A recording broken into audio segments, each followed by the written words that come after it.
Assalamualaikum warahmatullahi wabarakatuh. Saya Rizka Fatmawati dengan NIM 105200220. Di sini saya perwakilan dari kelompok 4 yang beranggotakan Anhar Kenas dan Gilang Pratama Putra. Contoh berita tertulis yang saya ambil dari Detik News yang berjudul "Dua bocah korban pemerkosaan tak mungkin dikembalikan ke keluarga". Pelaku pencabulan terhadap dua bocah perempuan di bawah umur yang ditangkap Satuan Reserse Kriminal Polresta Padang. Dua orang pelaku diketahui masih berada di bawah umur. Kepada polisi, para pelaku mengaku aksi pencabulan sudah lama berlangsung dan dilakukan berulang kali. Atas perbuatannya, para pelaku dijerat dengan pasal berlapis tentang Undang-Undang Perlindungan Anak dengan ancaman hukuman 15 tahun penjara. Kejadian ini terjadi di Bukit Tinggi, Kota Padang, Sumatera Barat. Dua bocah perempuan berinisial NR 5 tahun dan NJ 9 tahun yang telah diperkosa kakek, paman, kakak kandung, hingga tetangga sendiri.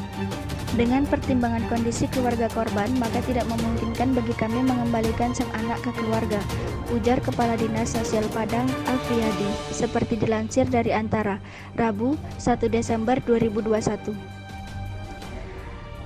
Dinsos sebut Afriyadi akan memberikan pendampingan hingga kasusnya tuntas.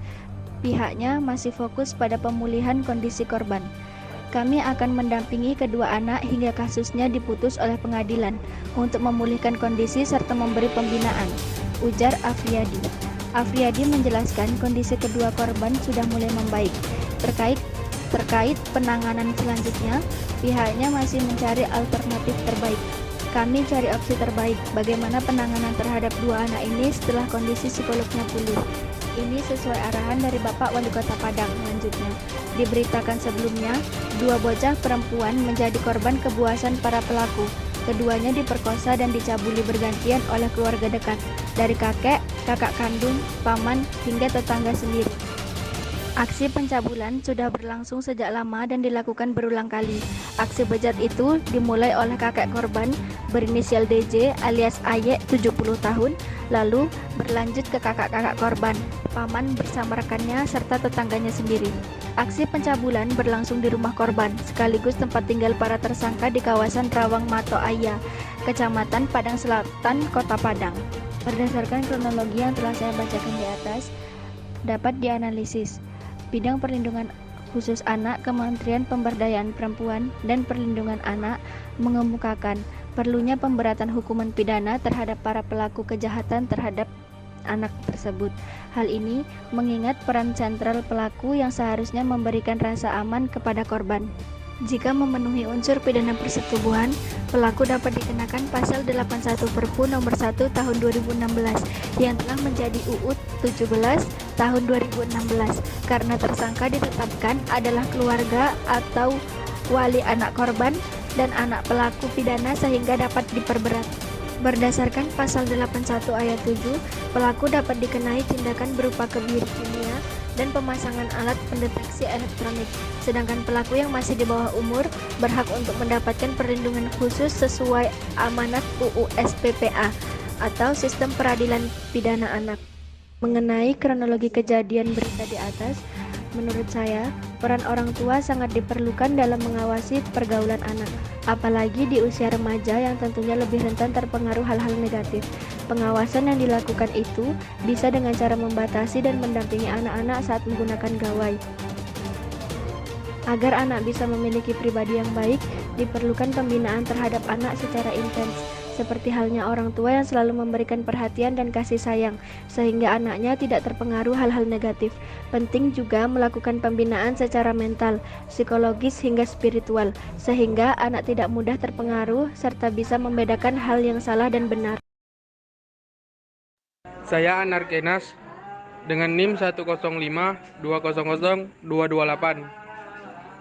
akan membacakan contoh berita hukum tidak tertulis.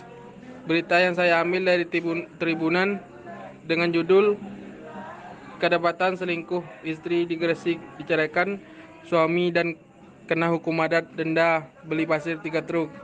Berduaan dengan pria lain di rumahnya pada Kamis 21 Oktober 2021 lalu. Perselingkuhan ini terbongkar Seorang wanita bersuami di Gresik, Jawa Timur terpergok berduaan dengan pria lain di rumahnya pada Kamis 21 Oktober 2021 lalu. Perselingkuhan ini terbongkar seusai suami sah wanita tersebut menggerebek rumahnya di Desa Gadingwatu, Kecamatan Mengati, Gresik. Atas perbuatannya, wanita dan selingkuhannya itu dikenai sanksi adat. Pelakunya adalah seorang istri berinisial RS, 24 tahun.